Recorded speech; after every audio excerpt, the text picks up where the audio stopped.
Ilia Topuria just broke up with his wife. According to Spanish sources, Ilia and his wife Georgina have split, and the proof is pretty clear, as they both deleted all their photos together on Instagram. Shortly after that, Ilia posted a photo of himself with the caption, "The king is coming." Yesterday, we covered the big news that Ilia Topuria's legal case with his ex-wife Georgina Uskatelli was dismissed after the two reached an agreement.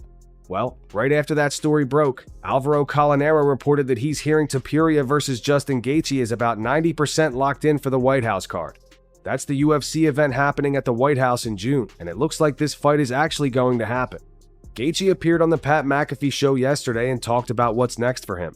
According to Justin, a fight with Topuria would most likely headline the White House card because he doesn't see any other matchup that can top it. Here's what he said.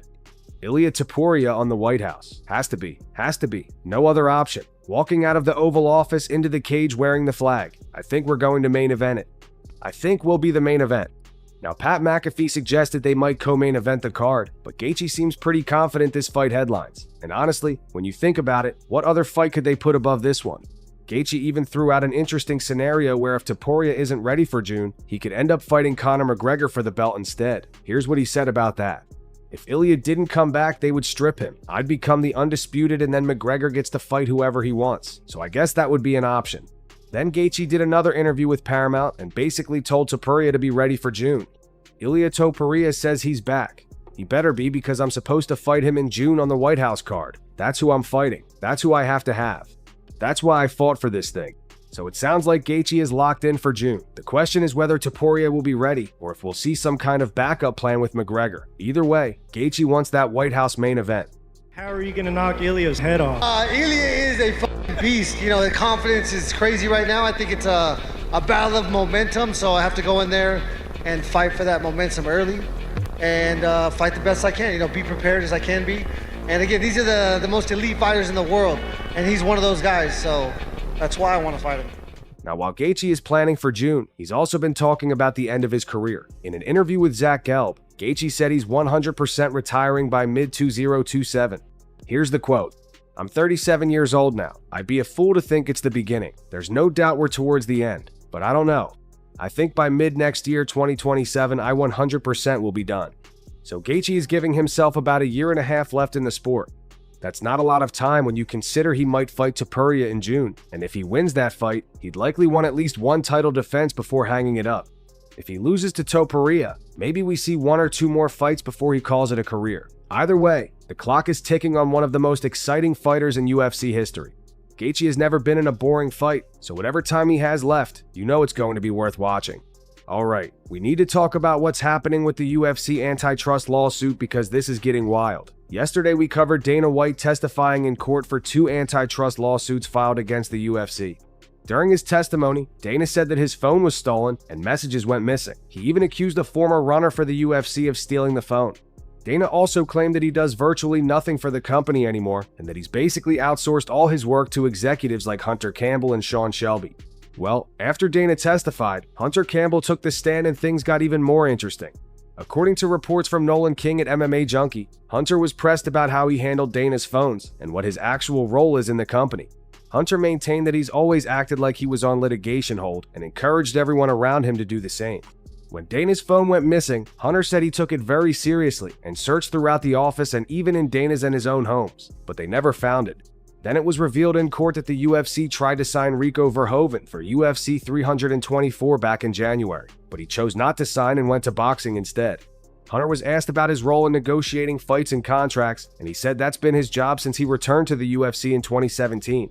Dana rarely communicates with fighters or managers. In fact, Dana hasn't been involved with matchmaking or contract negotiations since Ari Emanuel brought the company in 2016. I feel like that explains some of Dana's apathy towards the promotion, which has become increasingly way more noticeable in the past couple of years. I mean, no wonder he never has any matchmaking answers and we have to wait till Tuesday because he doesn't know them. He even said that in his first week back, Dana had him negotiating Stipe Miocic's contract.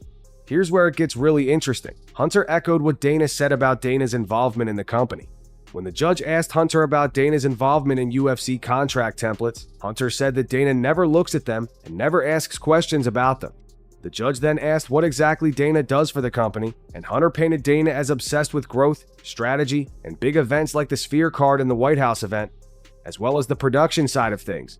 But the judge was skeptical. The judge questioned how the CEO of the company could never even look at athlete contracts or compensation numbers. Hunter acknowledged that it sounded crazy, but he said Dana has unwavering trust in his matchmaking team and doesn't question them when they say everything is under control.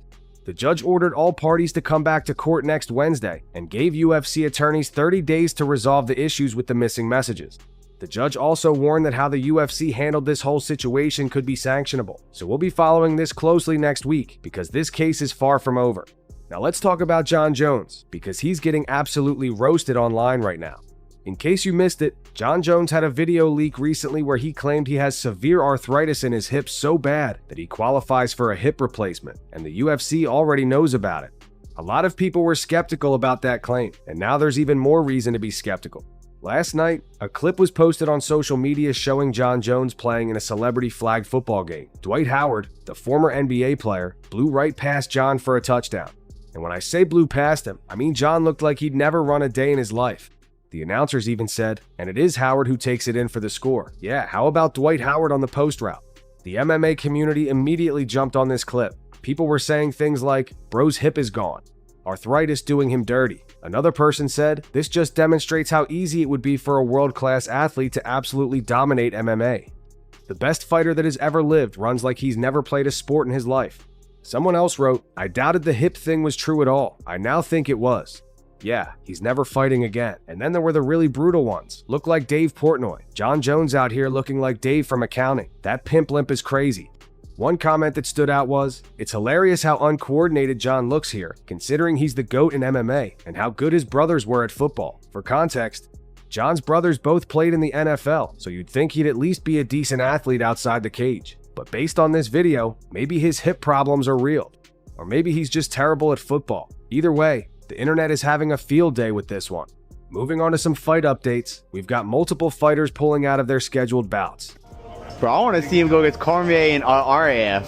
That's what I want to see. Are you gonna do it? Bro, I have severe arthritis, and most people don't know that. My left hip is covered in arthritis. Damn. I actually already qualified for a hip replacement. Oh shit. My last training camp, dude, I went to bed in so much pain.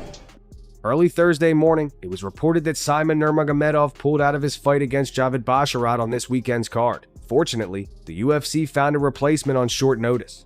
They announced that former Lux Fighting Championship flyweight champion Gianni Vasquez has signed with the promotion and will step in to replace Nurmagomedov. Vasquez was the flyweight champion in LUX and held a pro record of 13 wins and 1 loss before joining the UFC. The 31-year-old is also on a 5-fight win streak, so we'll see if he can make it 6 straight in his debut against Basharat this weekend. But that wasn't the only fight that took a hit. Moving ahead to the March 14th card, it was revealed that Rayan Nakamura pulled out of his fight against Luan Lacerda. Once again, the UFC found a replacement, and once again, that replacement will be making his UFC debut. They announced that Peter Sosa will step in to face Lacerda. If you don't know Sosa, he earned a contract on Dana White's Contender Series back in September, but he hasn't fought in the UFC yet. This will be his first Octagon appearance. Before signing, Sosa was on an absolute tear with a 14-1 record, so it'll be interesting to see how he looks against Lacerda. 2 debut fighters stepping in on short notice this week, so props to both of them for taking these opportunities. Now let's talk about Shavkat Rakhmonov, because Kamaru Usman just gave him some advice that he probably needs to hear. We've been covering everything that's been going on with Shavkat recently. It started with his first knee surgery in 2025, which sidelined him for the entire year. Then the hope was he'd be back in early 2026, but as we reported recently, he's now expected to miss another 9 to 10 months after a second knee surgery on the same knee. So at this point, if everything goes perfectly, the earliest we might see Shavkat again is late 2026. And now following the news of that second surgery, Kamaru Usman, who definitely knows a lot about knee problems, is urging Shavkat to change camps if he plans on continuing his MMA career. Here's what Usman said, "You can't control some of these things, man. I feel bad for him because all you want to do is be healthy, and you want to compete and provide for your family, but unfortunately that's not the case." He continues to sustain these injuries. So 1, I would say potentially, let's find a new camp. If this is really what you still want to do, let's find a new camp and let's take care of our body until you're done with the sport. I believe this is the second time now undergoing surgery or the second or third time with the same injury. So man, I feel sorry for him.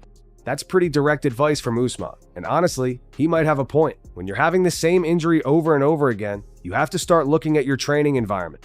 Maybe the camp is pushing too hard. Maybe the training methods need to change. Whatever it is, Shavkat needs to figure it out because his career is on the line here. He tweeted a picture of me, Leon, and Kobe under a rock or something. In other words, what he's saying, Kamaru, is he's gonna crush you guys. I'm gonna save that photo. Boom. JDM is hurt. Usman and Kobe don't want it. I'm ready to face the winner of Leon. There's this thing called respect. You show the respect in order for you to get the respect. While we're on the topic of Shavkat, Jorge Masvidal also reacted to the injury news and talked about who deserves the next lightweight title shot now that Shavkat is out.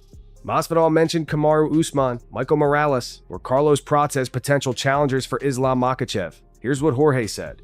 Shavkat has been re-injured. His knee has been scheduled for surgery again. This is a travesty. This hurts. This sucks. I really think that he is one of the top contenders at 170 pounds. Shavkat being ruled out completely leaves maybe just Usman there to challenge for the title, or Michael Morales. I think you gotta put him slightly over Carlos Prates. I wouldn't mind seeing Carlos Prates fight for the title either. Any fight that Islam is involved in, I'm going to watch it. So according to Masvidal, Usman is still the top choice, but Morales and Prates are right there as well. It'll be interesting to see who the UFC goes with now that Shavkat is out for the rest of the year. Up on March 22nd. Now let's get into the big story of the day. Dana White just removed a fighter from the UFC roster, and most people seem to agree with this decision. It's being reported that Aaron Tao has been cut from the UFC. If you don't know who Tao is, he's the fighter who tried to cheat the scale at UFC 325. Tao tried to use the curtains for leverage during the weigh-in and even had his heels off the scale. He reportedly missed weight by 4 pounds, and because of the controversy and the missed weight, the fight was canceled. Tao put out an apology after it happened, and during the UFC 325 broadcast, John Gooden said the fight between Tao and Nazar Bazarbayev was going to be rescheduled for a later date. When we covered that story, we talked about the backlash the UFC was getting for seemingly giving someone another chance after he blatantly tried to cheat at the weigh-ins. Well, it looks like the UFC decided to cut him instead. Tao is no longer competing in the road to UFC finals, and the UFC already found a replacement. As for Aaron Tao, he reacted to getting cut by posting a picture on his Instagram story with the caption, "Made for war, not for rules." He even went as far as deleting his apology for the UFC 325 weight miss. So it doesn't look like Tao is taking any responsibility for what happened. Instead, he's doubling down and acting like the rules don't apply to him. Look, I get that fighters want to be tough and act like they don't care, but trying to cheat the scale is one of the worst things you can do in this sport. Weight cutting is already dangerous enough without people trying to game the system. The UFC made the right call here. If you're going to blatantly cheat and then act like you're above the rules, you don't deserve to be in the organization. And that's going to wrap up today's video. We've got Justin Gaethje confirming his fight with Ilia Topuria for the White House card in June, major updates from the UFC antitrust lawsuit, Jon Jones getting roasted for running like he's never played sports before, and Dana White cutting Aaron Tao for trying to cheat the scale. Make sure to subscribe and turn on notifications so you never miss a video. Let us know in the comments who you think wins between Gaethje and Topuria. We'll see you all tomorrow.